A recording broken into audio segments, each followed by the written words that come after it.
Unas brevísimas palabras para iniciar o acto.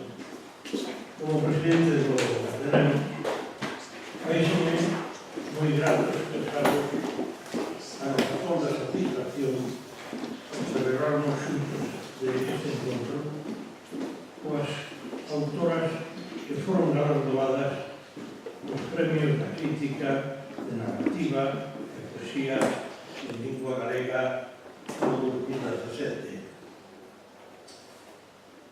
Nunha ocasión máis, o Ateneo de Santiago colabora neste diálogo entre os autores ou autoras demasiados e os críticos e críticas que analizan a súa obra.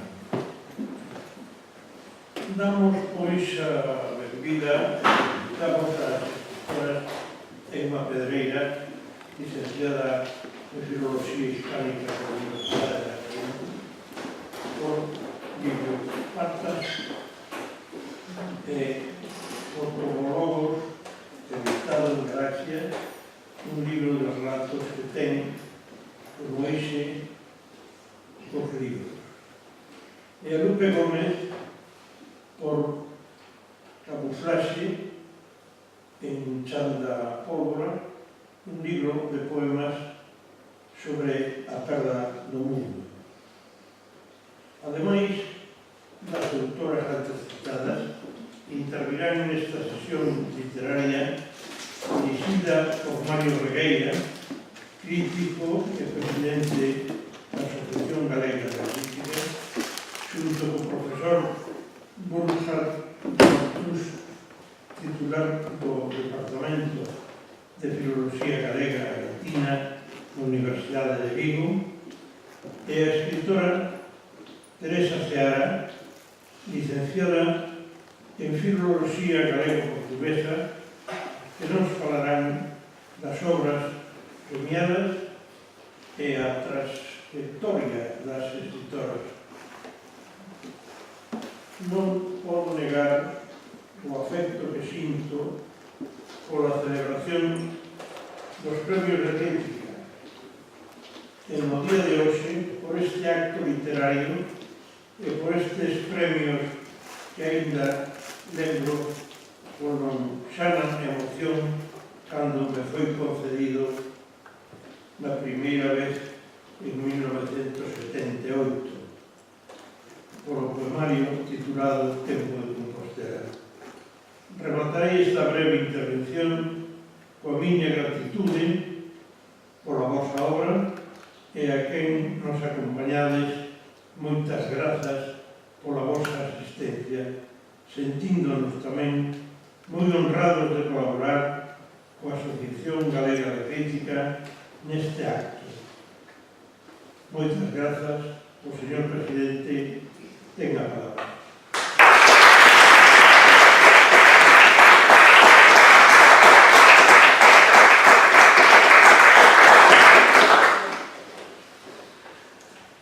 Boa tarde. Creo que non hai moitas obras maiores que ser introducidos nun acto destas características, pois por unha das persoas que o recibiu nalgún momento. Quero agradecervos a vosa presencia, particularmente esta tarde, que inesperadamente choveu. Non dubidedes que toda esa aparataxe eléctrica que hai no cerro, eses lóstreros estaban provocados, pois, probablemente por esta especie de aquelarre literario que iba a ter lugar aquí e que, sen dúbida, conseguiu mover as forzas do cero e revelalas un poquinho.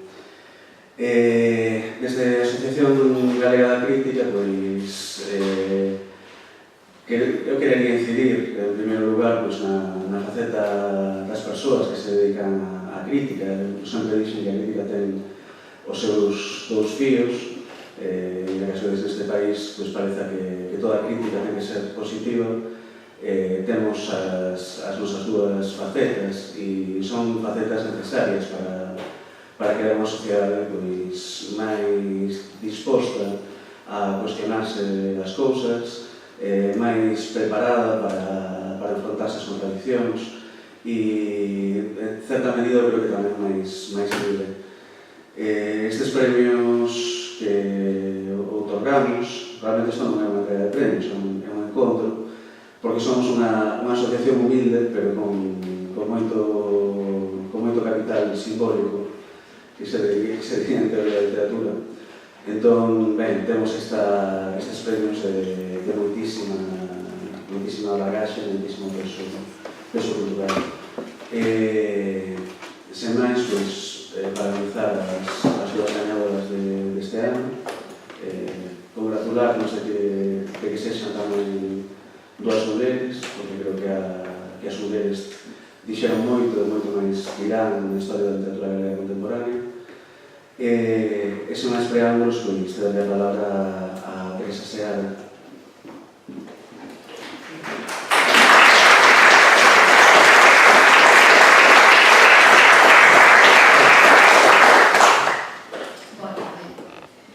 Somos hoxe convocados pola Asociación Galega de Práctica a este foro sempre aberto ao coñecemento e a posta en valor da nosa cultura galega do Neo para celebrarnos unha nova edición do programa. Feliz circunstancia que nos permite encontrarnos con dúas grandes das nosas letras, autoras de obras realmente moi valiosas que romperon todos os estereotipos e abriron camiño a moitas máis. Xa que logo, antes de comenzar a falar da obra de Emma Pedreira, permítanme felicitalas e tamén agradecerlles de corazón o galán da súa voz. Emma, Lupe, moitos parabéns. Dicir que Emma Pedreira é tan excelente poeta como narradora resulta unha obviedade. Así o acreditan os numerosos e significativos premios que ten recibido en ambos dous xéneros e aínda máis, o aprezo dos lectores e da crítica por volumes como o Diálogo bautismal dunha anarquista morta, Os cadernos de amor e os venenos, Antítese da ruína, Grimorio, ST, Libro das mentiras, As cinzas adentras, O corazón e demais tripas, entre outros. Con todo, no conxunto do seu corpus, bibliópatas e zoólogos acadan unha singular relevancia grazas ao dominio das máis diversas técnicas prosísticas, a mestría para retratar uns trazos mínimos aos personaxes e o manexo da lingua, que se ve elevada a criaturas pouco comuns. Como puxo de manifesto Ramón Nicolás, exhíbese en bibliópatas e zoólogos unha verdadeira frecuencia de recursos narrativos e xogos lingüísticos, unha variedade de puntos de vista, de temáticas e tipoloxías textuais tan inxente que será difícil non atocar algúns relatos ou narracións breves realmente antologables e brillantes. E conclúese que en esa pluralidade que alimenta a narración onde radica o seu encanto. Esa forza irresistible que nos mantén presos desde a primeira palabra até a liña derradeira deste tratado de bibliopatía e zooloxía construído como un caderno de amor por os libros e asemade como un catálogo de deslices lingüísticos. Toda unha playa de individuos próximos ao mundo da lectura e das palabras poboa as páxinas deste volume. Son os bibliópatas e, en xeral, responden a tres cosas. Os que fan posible que o libro exista, os que o aman en todos os seus formatos e soportes, mesmo nos máis modernos, e os que o odian visceralmente, até o punto de abusar en reaccións extremas perante ele. Os do primeiro grupo contribúen a desmitificar o mundo da escrita, e os personaxes como a pitonisa poetisa, capaz de transcribir textos inéditos que edita desde o alén William Carlos Williams, os peculiares editores de Shakespeare Poe ou o escritor acosado por unha admiradora, rompen co estereotipo dos creadores de libros como xente que se sitúa intelectualmente por enriba da media.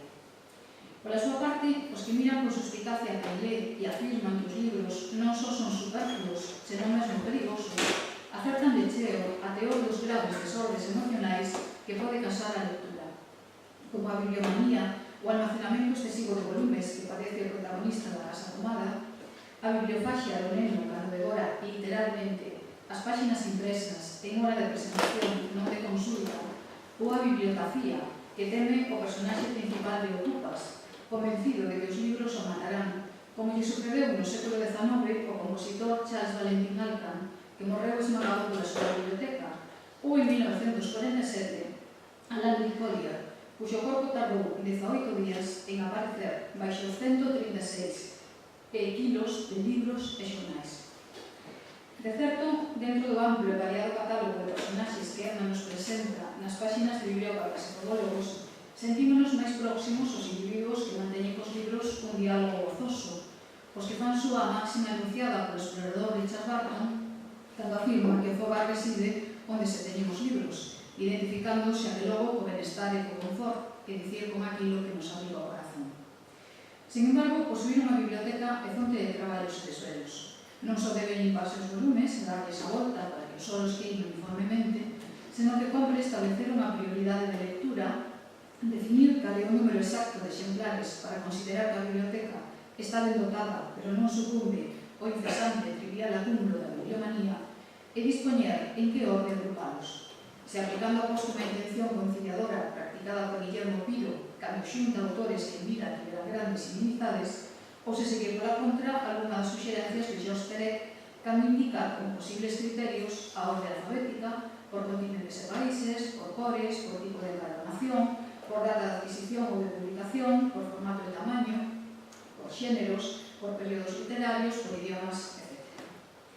Xa que logo os amantes dos libros non viven unha existencia exenta de problemas, pero tampouco poden evitar entregarse ao engado seductor da lectura, pois está ben demostrado que a tinta, ás veces pola súa procedencia mineral ou química, ten componentes venenosos que, entrados ao mesmo tempo polas vías aéreas de ollos, nariz e boca, causan esa severa adicción que define os yombis da palabra. Advírtolles que abrir as páxinas de bibliópatas e fotólogos provoca os mesmos efectos. Convertiránse de inmediato en lectores butímicos, obsesivos e insatisfeitos. Serálles imposible deixar de ler ata o final e, aínda así, o libro faráselles insoportablemente corto. Os personaxes que retrata, Emma actúa como un cirurxián que, mediante o bisturí da ironía, elimina todo o superfluo para resaltar os trazos máis característicos tanto da súa personalidade como da linguaxe que utiliza.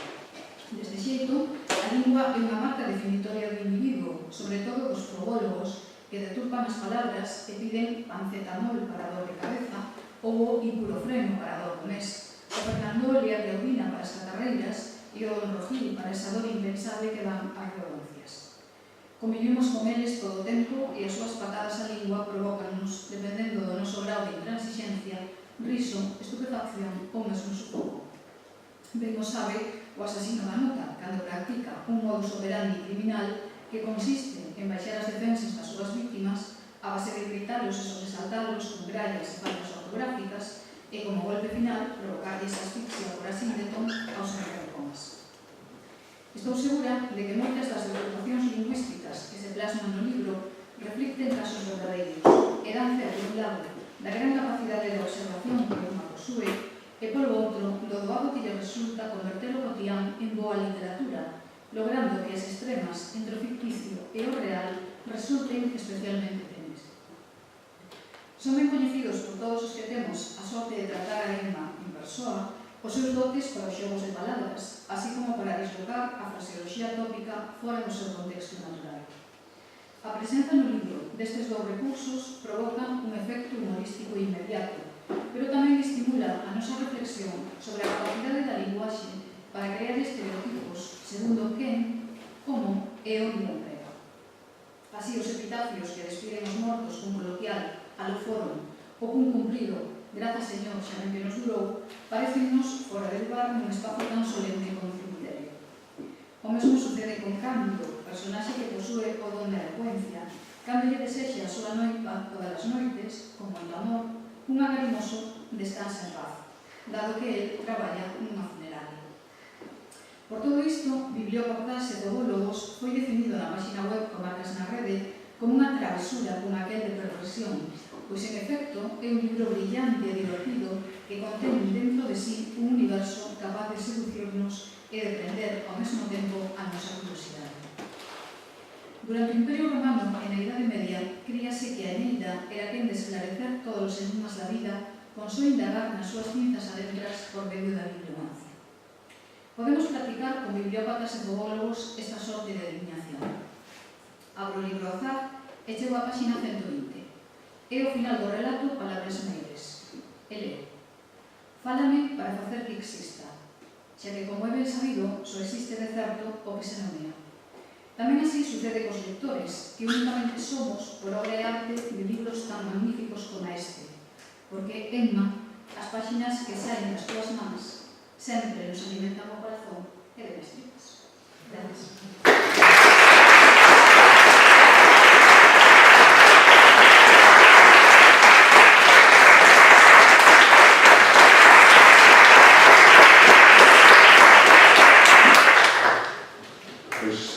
Muy agradecidos, Teresa, por tu intervención. Vamos a dar la palabra a Ana Pedreira.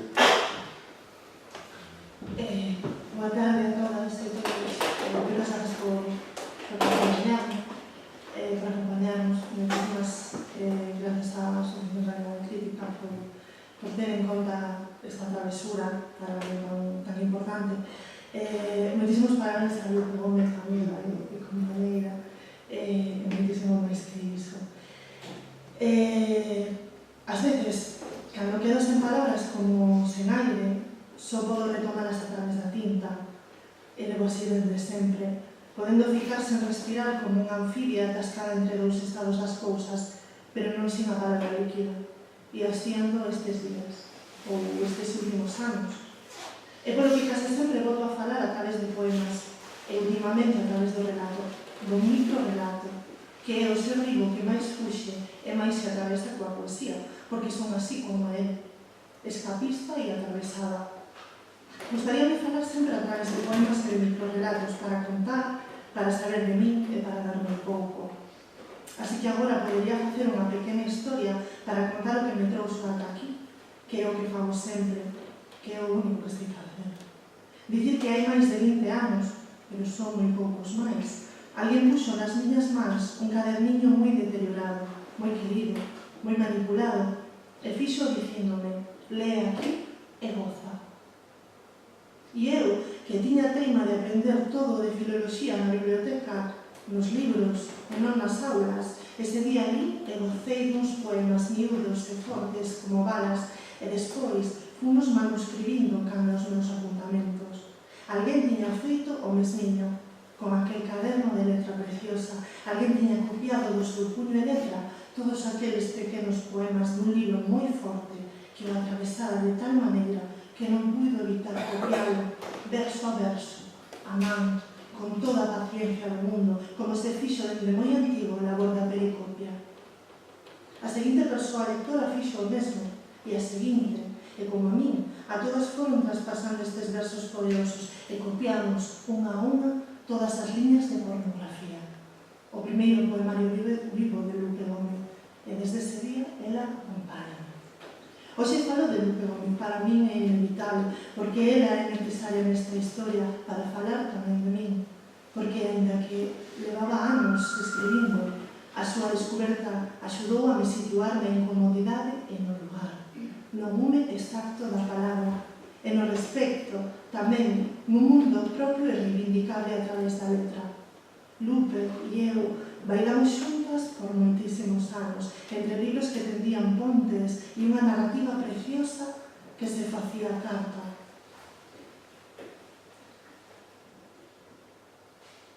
O email, o conversa, aparecemos e desaparecemos entre os nosos versos, entre os nosos non lugares, e ás veces, para o sistema literario, movémonos polo noso incómodo. Fomos molestas, borráronos, ignoráronos, tenderonos tantas trampas como a pontes, e a vida que é xusta con aquelas que reman polos dous lados porque queren fuxir do que as engole, trasladounas a extremos contrarios algunhas veces e por outras contornos, como agora. Ter a Lupe Gómez comigo neste momento significa ter aberto as cauces dunha besta moi fera que nos prendeu pola parte que máis doi, a desesperanza, e significa tamén ter a vencido un pouco. E ter a vencido a pesar das nosas palabras feas, da nosa poesía incómoda, dos nosos microrelatos antisistema, da nosa teima de fuxir. Lupe e eu bailamos no escuro mentre os nosos libros van facéndose a si mesmos a través do tempo. Hoxe non quixera apelar á retranca, nin o enfado, nin a amargura que nos sobrevén moitas veces as persoas que escribimos, Gustaríame falar de orgullo e de resistencia. Gustaríame facer unha xenealoxía de mans que me trouxeron ata aquí. Así que tentarei facelo rápido e brevemente como un único conto ou como un poema, porque é ben grande a miña débeda e desde que teño memoria todo está aí na unión de moitísimas cousas.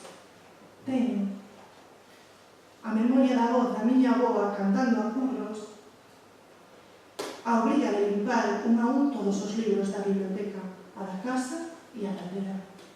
A escolla a que me someteu o meu pai aos 12 anos, elixir entre unha bicicleta ou unha máquina de escribir. Probablemente a bici deixaría un cu incrível, unhas pernas, pero son máis de pedalear con teclas.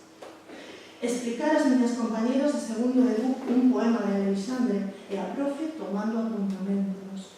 Decidir 2 minutos antes de pechar as prescripcións a carreira que me ia marcar para sempre con esta frustración que me fai querer justificarme sempre. Non subir ás aulas de filoloxía e quedar na biblioteca a ler inteira toda a colección de Espiral Maior. Abrirme por primeira vez a esta poesía nova e viva, a militancia. Yolanda Castaño é unha pulseira regando de poetas. Os nosos corredores. Alguén falaba xa de xeración dos 90, unha cousa extraña vibraba como de adentro e escoupaba ao abrir libros e cadernos. Ainda levo na cerna esa sensación. Ler as agochadas metáfora de metáfora, Eloísa, flor de tambal xardín, baleas e baleas, o lume branco, aprendelas de memoria para relambelas na ausencia. Fotocopiar as agochadas as carpetas do dragón. O meu primeiro recital nun bar, de niña, non se te oye. O meu primeiro recital con autoras da miña cidade. E esta que pinta aquí con ese gallego? Unha frase de Álvarez Torneiro cando gañei o meu primeiro certame. Tes a punta dos dedos fluxada de poesía. Escribir poemas en servilletas de bar e agochalos nas gandixas. Crear unha folla de bandeira onde só tiñamos voz as mulleres da nosa especie. Ali viron Lupe Gómez, e tamén Ana Cibeira, Olga Novo, Chus Pato, Lucía Novas, Olaya Cociña, un cento máis. Fixémonos por fin materia e voamos xuntas. Miguel Anxo, Fernandello, poñéndome nas mans unha caixa de cartón con 20 exemplares do meu primeiro libro gris, vermello e branco e anarquista. Espiral Maior facía un moco no que habitar. A primeira recensión, un libro meu que dicía así non. O meu primeiro obradoiro literario, a primeira aula que teño na miña vida, estive demudada por máis de 20 minutos diante de 15 persoas. As miñas alumnas, algo máis desas 15 persoas, tantos anos máis tarde, aínda agora me ensinan, dan soporte aos meus pasos, veñen comigo. A miña nai a ler cada letra que imprimo, sexa o momento que sexa, a súa fe poderosa. Teresa Seara designándome críptica e mantendo a miña voz en complicidade de ser algún algo emisora e receptora, algo máis que crítica, que irmás, un algo de conciencia, un moito de vida. O volume de xerais narradoras e a descoberta de que sí podemos, de que sí existimos, de que sí temos voz narrativa, sí estamos para algo máis que a poesía que escribimos ás nosas crianzas ou aos nosos amantes. Un escritor, Manuel Seixas, que se fixo editor e buscou un incansable sen atoparme, porque, como dixo Silvia Plath, cando quero, sei desaparecerme tamén. Anos de silencio, depresión e pánico, mans amigas poetas que tiran de min a indecisión, o esquecemento, a desilusión, a rabia, máis silencio e o renacer. Quero que as miñas fillas lean as miñas letras recén feitas, saídas do lume, para elas e para as que me precederon, que lles queimen un pouco nos dedos a tocadas esta impaciencia. As que están comigo, sosténdome, teño débedas insalvables coa memoria do tributo, un terrible impago. As que foron antes que a min, merecedoras deste privilexio. Begoña Camaño sempre viva na memoria, Teresa Moure e Anxo Sumai. Que incrível que sexamos sempre catro pulando contra Lucias, xa sabes de que falo. Un orgullo aumentar o número igual que a María Victoria Moreno neste ano lila as segadoras. A oportunidade de fracasar a vida ou morte sentindo o vento arrancado, de negarme a decir loita, pero sí ensinanza, de aprender cada minuto os múltiples precipicios da palabra e a tecer unha pernova que nos arranque a todas xuntas. A todas e a todos os que me posastes un minuto ou menos a man no corazón, gracias.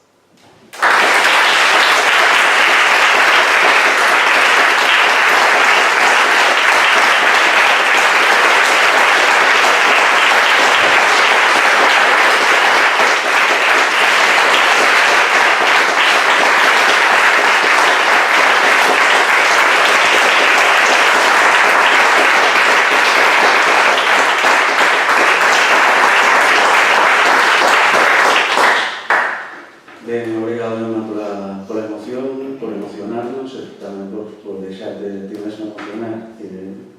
Que é algo que ás veces está mal visto, pero aquí non vamos a ver mal, mesmo todo o contrario. Quero darte paso, eu pedín axuda para ler este nome, ninguén me amasou o dar, pero quero dar paso a Burgas Patrus, que nos vai falar da obra do Pregón.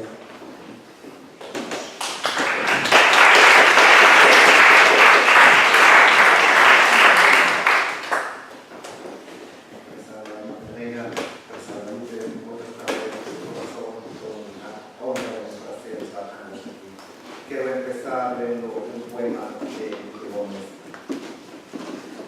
Hay en mí tanto amor que no sé distinguir entre poesía y política. Querida Lupe, Estado Público, boa tarde a todas y a todos. Comezo con esta cita de A vida, as borboletas queren voar, de hai xa 14 anos, porque Camuflaxe retoma este fío que atravesa toda a obra de Gómez Arto. Que a nosa sensibilidade non pode ser separada sen máis dos lugares e dos espazos nos que fomos sendo lanzadas e lanzados polas circunstancias, sexa no rural, urbano, da familia, sexualidade, nación, cultura, tradición ou do corpo.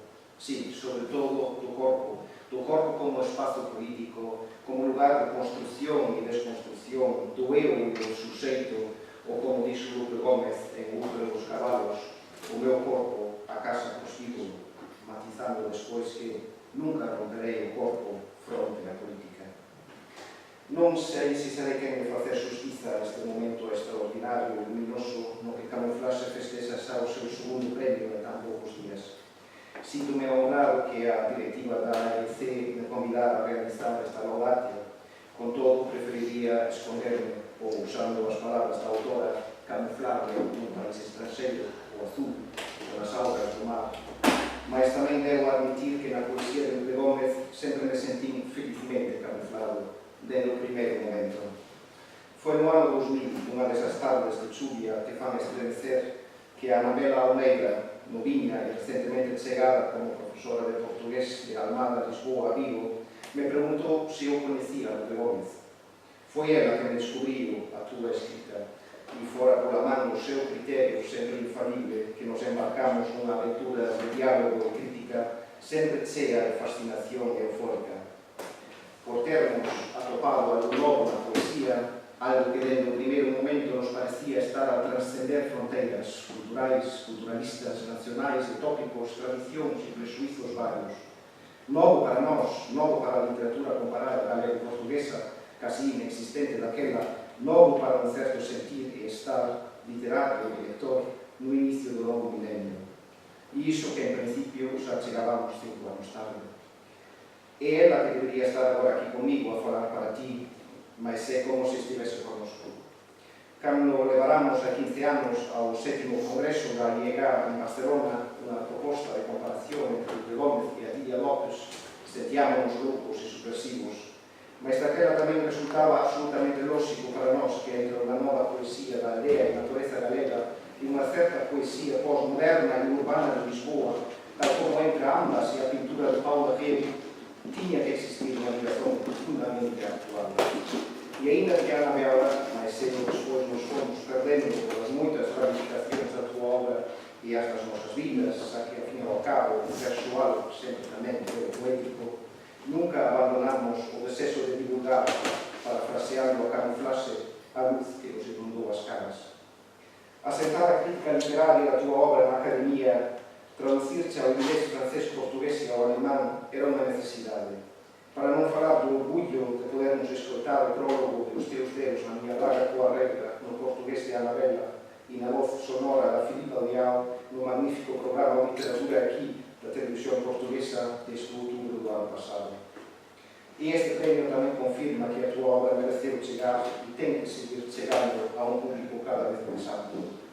Ademais, a belísima e singular edición de Antón Lopo, Chanda Bólvora, mostra-nos que souberon que xoia lles chegar ás mans.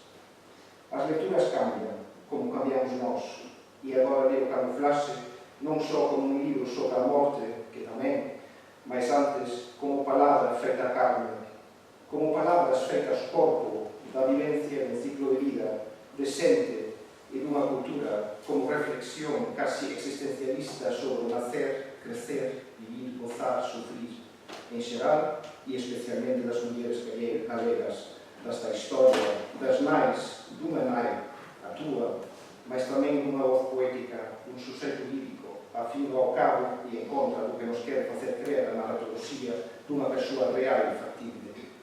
Leo un libro agora como se fosse un grande ensaio poético político dirixido á transfiguración das mulleres galegas ao longo dos tempos. E non pode evitar sentir unha espiritualidade pagá, algo que en principio é indiferible neste sentido, e desculpa meu desvarío, son cousas daquilo que ti unha vez chamadas nunha carta de xeito tan lúcido aquela poesía que os outros fan de tú. Cousas de críticos que, se os soubésemos mellor, seríamos poetas. Camuflaxe, por iso en momentos parecía ver a transfiguración inconsciente, actual, pero moito máis real e corpórea, daquela presenza sabia e feminina que sei que tivera en mente o escultor Oxío Souto cando hai 90 anos realizou a escultura de Vilesa, identificada como unha Galicia señora, poderosa e forte. Mas as mulleres de Camuflaxe e as súas voces en diálogo constante co resto da obra, fose do predeterminado e das súas limitacións, van moito alén da temática clásica e dos lugares comuns, en alif, mitos, o rural como suposto depositario dunha esencia galega. Debaixo da Camuflaxe hai un imaginario individual, colectivo propio, unha revisitación do pasado que apela a un sensible latente. Mostra nos tempos e lugares que a nosa sensibilidade vai e foi perdendo, mas tamén nos propón un ensalmo para saldar estas feridas da vida, da morte, da historia e da súa violencia individual e colectiva. Agroman memorias simultáneamente amargas e agarimosas, esencialismos estratégicos e relativismos esenciais, entretecidos polas tres alegorías telúricas do Salmo, dunha surrealista extrema-unción que abraza todo o que nos devolve ao útero da natureza, cito, a morte era un cabalo branco bañándose no río. En Camuflaxe segue estando presente a voz de libros tan excepcionais como Azúria Estranxeira ou No útero dos cabalos. Hai unha nova etapa, cada libro saorera de certa maneira, mas fálanos tamén unha voz coñecida, que domina unha poesía minimalista que pode ser tan realista e política como tamén surrealista ou confesional, mas tamén convincente e vitalista. O que parece ir en aumento en Camuflaxe, alén da melancolía propia do loito e dun certo lirismo en xeral, tal vez sexa do existencialismo, unha certa noción de sermos responsables daquilo que somos cada quen e daquilo que son as outras e os outros. Camuflaxe dedícase e evoca unha señaloxía corpórea e poética das mulleres galegas, unha consubstanciación entre voz, terra, seres humanos e animais, silencio, mas tamén o acordar feminino e feminista. Vexo esta dinámica como fonte de vitalismo de toda a tua obra.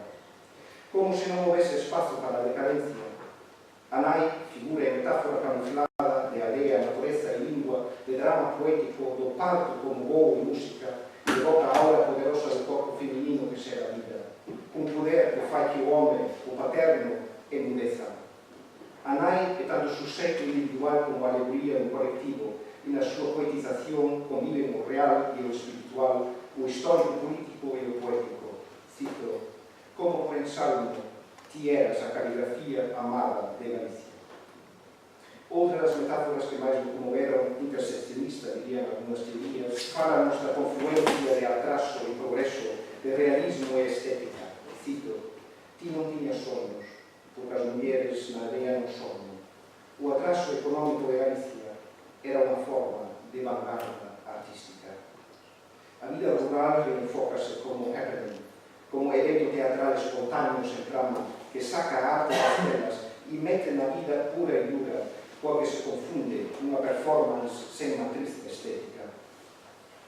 E esta actriz nai, cito, felizmente camuflada nos sublimes restos da paisaxe, adoita rescatar a sensibilidade espacio-temporal de Fisteos era o mundo. Tamén camuflaxe recrea o sensible pagano, unha función poético-política como aviso contra o esquecemento do ser, contra a confusión entre o ser da vida rural e os discursos que se foron construindo para pola ao servizo da ideoloxía en boga. É unha estrategia, ás veces casi ideolóxica, para desactivar os procesos de deturpación, interiorización ou automutilación do corpo e da xeografía da lingua e cultura galegas. A muller nai rural deveu unha fada sen talado, outra grandiosa metáfora interseccionista, sobre a imposibilidade de separar o máxico literario da realísima ruralidade, o espazo-lugar do sensible, en retranqueira camuflaxe paradoxal, acochando un terceiro lugar no que poesía e política se entretecen. En camuflaxe a poesía e prosa está o diarístico e o epistolar, o dramático e o épico, en constante alternancia de formas e en continua tensión entre a memoria e a praxis da vida. Ainda que a reflexividade deste libro pode parecer máis melancólica que os anteriores, non carece tampouco da forza e do dinamismo nas coñecidas imaxes impresionantes lupianas. Cito: fúndense os plomos, saltan os automáticos, estoupan chispas electromagnéticas, estropeanse os micrófonos, marcha a luz, recitamos. Somos constelacións, ardendo nas feridas vermelhas do corpo. Paríchesme e a luz inundoume a cara. Está aquí novamente esta intersección, esta fusión de vida e arte que, no fondo, nunca estiveron separados na obra de Lupe Gómez. A vida existe o rural como arte de vanguarda, como unha vanguarda transfigurada, a señal catapese da fada sen arado, a nostalgia máxica do pasado traducido en crítica política e feminista da historia, na que a lingua e a lembranza da aldea se transforman nas, cito, armas dos pobres. A suxeito nai e a cultura nai acaban por ser a mesma xeografía sensible, tempo e historia, impulso feminista, mas tamén poética pagá, reduto camuflado do que resta da nación. Nela se sobreponen o mundo pequeno e o universo, a verdade e o paradoxo dunha poderosa, cito, muller sachando enigmas no silencio político da lareira. Camuflaxe concentra e destila os grandes temas da obra até o momento, entre eles o da liberdade humana e da liberdade poética, que só existe en situacións, e estas situacións, como os acontecementos vitais e poéticos, só existen por estarmos condenados á liberdade de escolha.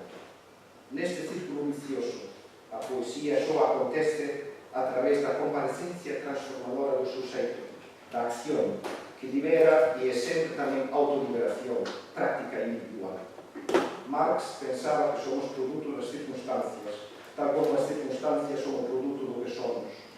Mais Sartre engadiu-lhe a noción da liberdade concreta, a de sempre podermos facer algo daquilo que as circunstancias fixeron de nós.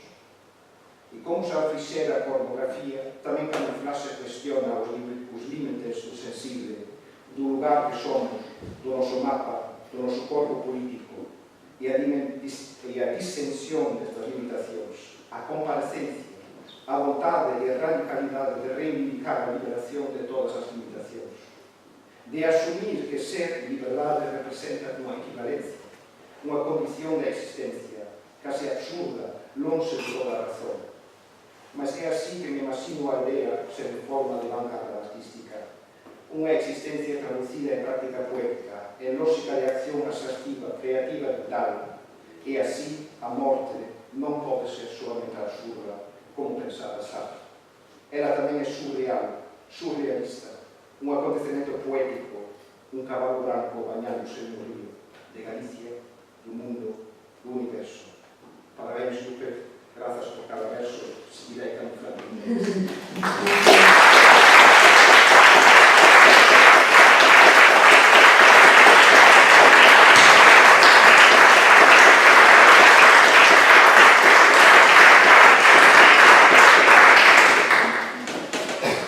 Pois ben, obrigado, Burger, por este paseo tan personal e tan verificador sobre a Universidad de Lupe Gómez e cedemos a palabra a poeta. Gracias. Escoitase, sí. Hola, boas tardes a todos e a todas. Vou a ler un texto que escribín e así un discurso sinxelo e non é moi grande. O aire é un texto anónimo. Recordo que o primeiro libro que eu lín, sendo unha nena, foi Memorias dun neno labrego, de Xosé Neira Vilas. Sempre me impactou o seu comezo. Balbino, un rapaz da aldea, como a quen dis, un ninguén. E ademais probe, porque da aldea tamén é Manolito e non hai quen lle tusa. Unha das miñas lecturas adolescentes no Instituto de Zalaeta na Coruña foi o Lazarillo de Tormes. Gústame eses libros que ulen a terra, a pó dos camiños, a pobo, a todo e a nada. Son obras que desaparecen dentro delas mesmas cando as lees e gozas.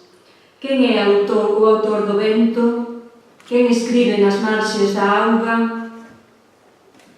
Son autora de camuflaxe. Escribir eses versos preñados de silencio e maxia telúrica levoume uns 10 anos. Durante ese tempo observei a miña aldea con ollos de secreta agudeza e nunca deixei de ser periodista. Escribo recollendo o que ollo, o que escoito, o que me contan.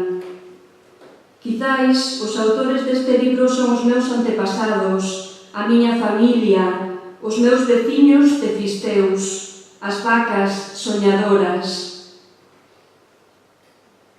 Para darlle forma final aos poemas, contei coa axuda do extraordinario editor de Chan da Pólvora, o mago Antón Lopo, que hoxe non pode estar aquí, é unha pena. Traballei coa correctora Anxo Sumai, que sí que está aquí, para que a lingua fose un espello de moitísima precisión. O deseñador Manolo Martínez inventou un traxe fermosísimo para vestir o meu corazón. Gústame ser anónima, desaparecer mentres bailo, choro e falo coa xente nos camiños. Cando os meus lectores e lectoras redescubren este libro camuflaxe, eles reescriben e crean todo un universo, unha experiencia colectiva. Eu olvídome, despréndome da miña propia creación. Por onde iba? Deixo que os cabalos se asomen a un abismo de música popular. As palabras deixan de ser miñas, son praias sonámbulas. Encántame recibir, recoller, vibrar co cariño da xente. Cando me chamou Ramón Nicolás para darme a noticia do premio da crítica, eu non o podía crer. Foi moi sorprendente e inesperado para min. Pensaba que un premio tan lindo, tan luminoso, nunca podería chegar ás miñas mans. Sempre fun unha escritora controvertida na paisaxe cerrada da literatura galega. As críticas boas son como caricias, camiños doados de andar, portas abertas. Son afortunada porque sempre tiven malas críticas que me impulsaron cara adiante e que me mantiveron sempre viva, experta e alerta. Cando as editoriais non quixeron publicar as miñas obras, fixen autoedicións. O río da escrita nunca se detivo. Levo xa uns 30 anos escribindo, son casi 30 anos que levo vivindo aquí en Santiago, desde que vinen a estudiar periodismo. Escribindo todos os días e a todas horas. Son un paxaro moi furtivo e moi constante. O meu primeiro libro, Pornografía, veu desde as aforas do sistema solar literario. 23 anos despois, sigo necesitando manterme nesa liberdade. Sigo moi fiel á miña illa independente, solitaria e sorprendente. Cando morreu miña nai, en xaneiro do ano 2013, estremecinme moitísimo e apagáronse todas as cancións eléctricas do noso mundo. Naceu un lume moi grande no monte. Dedícolles este premio da crítica aos meus lectores, ás miñas lectoras, pois eles son toda a luz que eu necesito para roubar beleza cando escribo. Queros moitísimo, para min son como irmás e irmáus que bailan dentro da terra do meu corazón. Cada lector é unha pedra preciosa que me fai chorar, rir e seguir viva. Cando unha lectora nova me felicita nas rúas, sinto que todas as patrias son matrias atravesadas polo amor. Cando morreu miña nai, eu tiña 40 anos.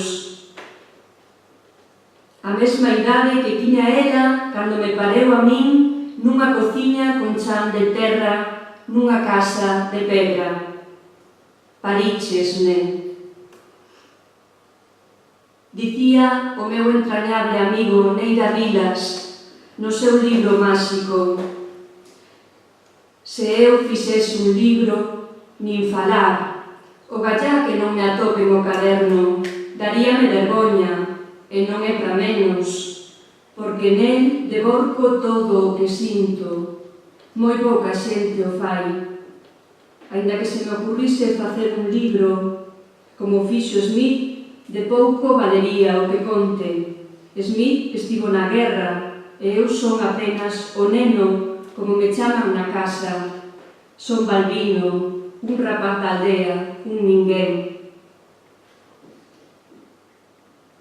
Cando o sol desaparecía nas tumbas preciosas da aldea, o Lazarillo de Tormes era un mendigo que visitaba mapas para afundar na sabedoría extraña desas viaxes, para inventar as maravillas do vento dentro das palabras, sin pedir nada a cambio.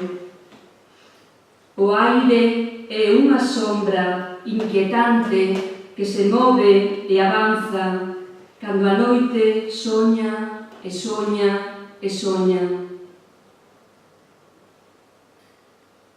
Para min e para miña nai, chegar a gañar o premio da crítica era un soño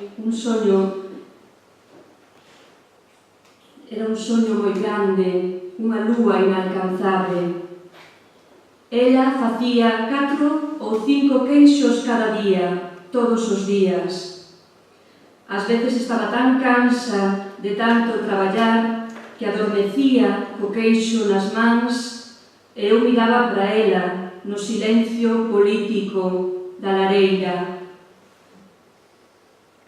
A aldea brillaba como unha guerrilleira do Vietcong.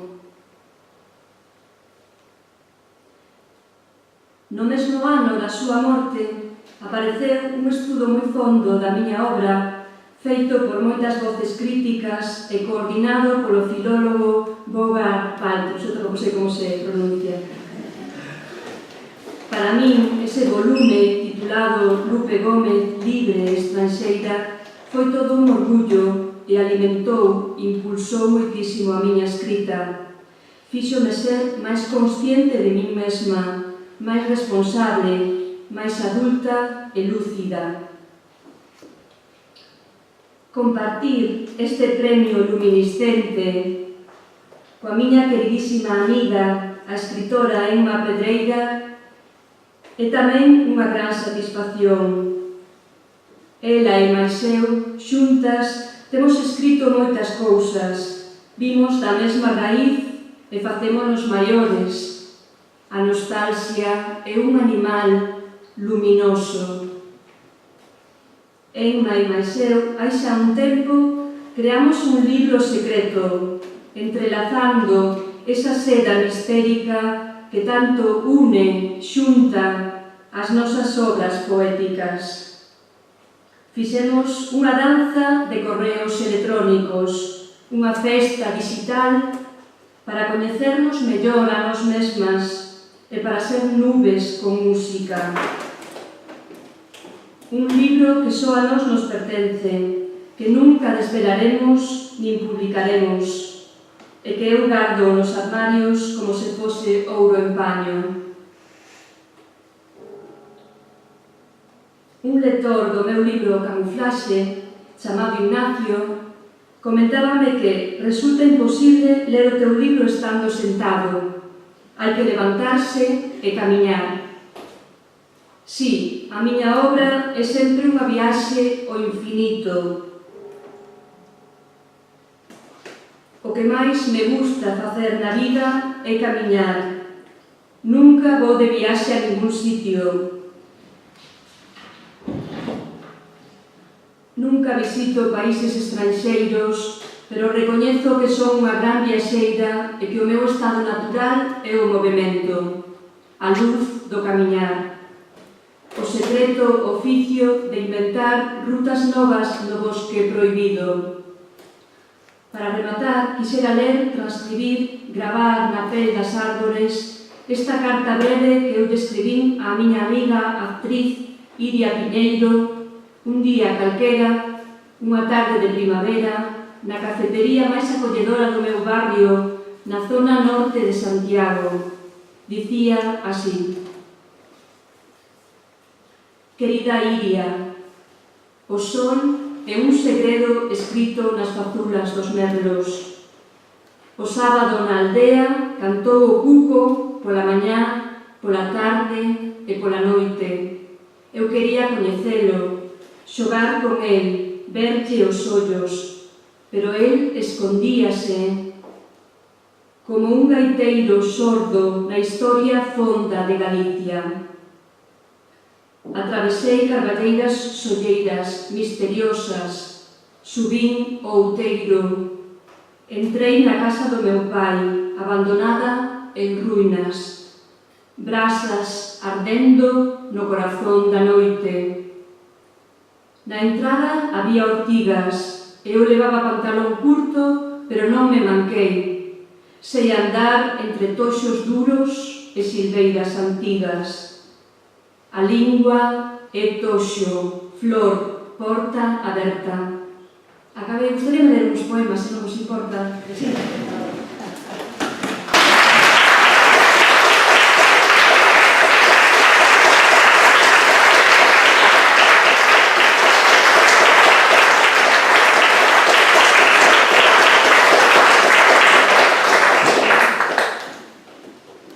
Para celebrar este premio, que estamos aquí todos xuntos, para celebrar este libro Camuflaxe, que quero ler os meus poemas. O primeiro poema é como un parto, é como un nacemento á vida. É o primeiro poema do libro.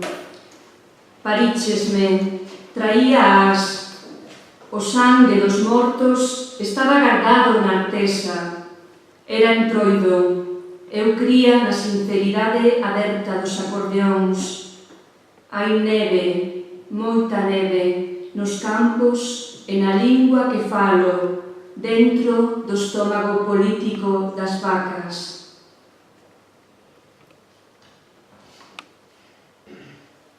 E agora un poema que é como unha oración, é como rezar. Afixécheste a encollerte ata desaparecer na néboa, nai da paciencia, filla da terra, anel de ouro, actriz felizmente camuflada nos sublimes restos da paisaxe. A túa cara colorada e cargada de traballo e entusiasmo, o teu pelo ondulado en caudaloso río de auga verde, os ollos do pai, abertos á natureza, a conciencia limpa, as vacas íntimas, a inocencia da chuvia, a pureza das emocións, a luz sagrada do viño, a misericordia das sensacións, a poesía escondida no hórreo, a memoria milagrosa, ollos abertos os cánticos do carro, o fiel xugo, o fértil arado e a santidade profunda do aire.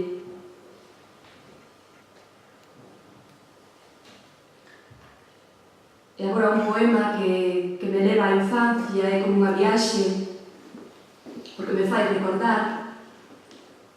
Era de noite e viñamos os tres do Entroido, na casa do meu pai, no Outeiro. Baixamos por unha carballeira, nai, pai e filla. Canta maxia escondida no cristal íntimo da lúa, canto engado nas portas giratorias do inverno. El traíame no colo porque tiña forza como un neno. Comeramos orellas e beberamos augardente, riramos moito. Levábame como se levase un trofeo. Mini e Mero cantaban aquela canción de Darío Xoán Cabana. Por amor nacín da terra, por amor son o que son, por amor canto o meu canto, por amor sangran os pulsos e ábrese meu corazón, por amor doen meus ollos, por amor só por amor. A carballeira, aquela hora, semellaba un conto cheo de animais, longas árbores, con brazos e polas, como mulleres sachando enigmas. A neve fría, o silencio morno, as cancións suaves, a estrutura aberta dunha pregunta nunha entrevista xornalística, todas as amizades epistolares que habitan nas murallas do tempo. Botar a correr, beber nas fontes salvaxes do paraíso.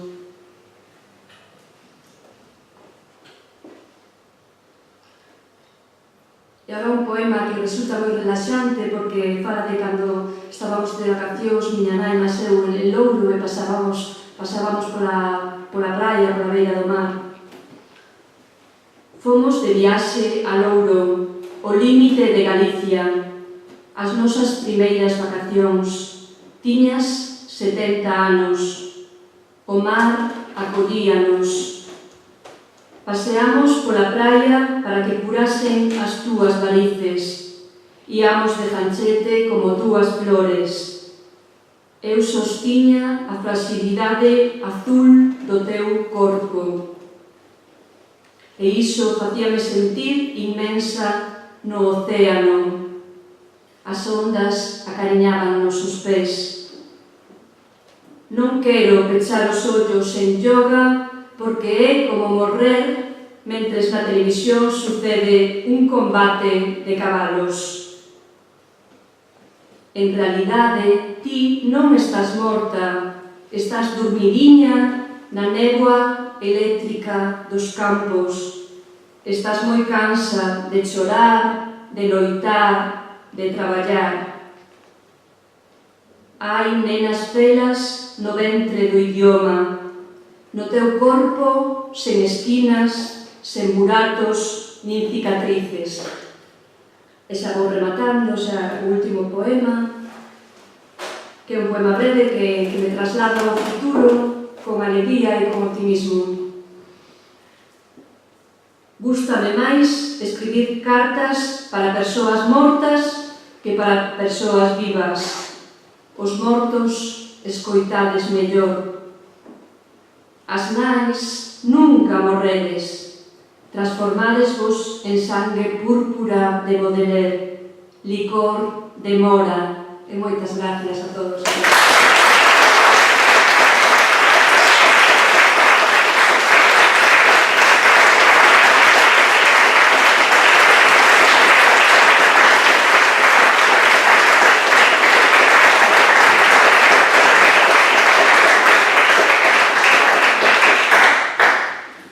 Pois, seguro que este é o momento no que eu pido aquí a axuda de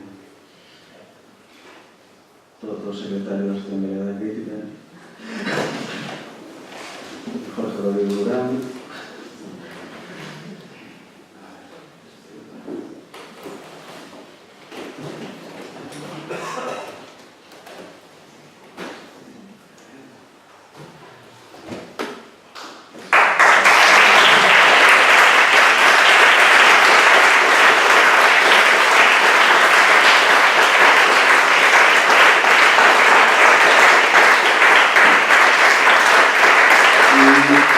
Queríamos abusar un pouco da vosa paciencia de que suba a presidenta saínte, Xus Nogueira, da Asociación de Realidade Crítica, de coller tamén este pequeno detalle.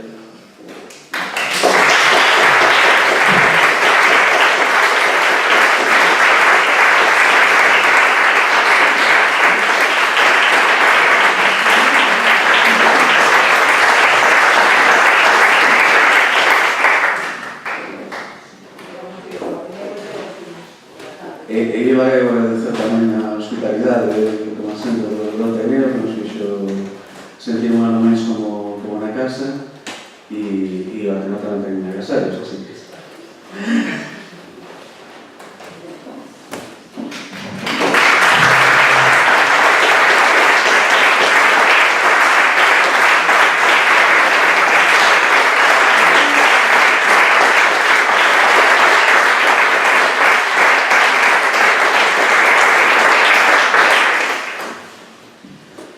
Ben, pois, obrigadas a todos e a todas por virdes.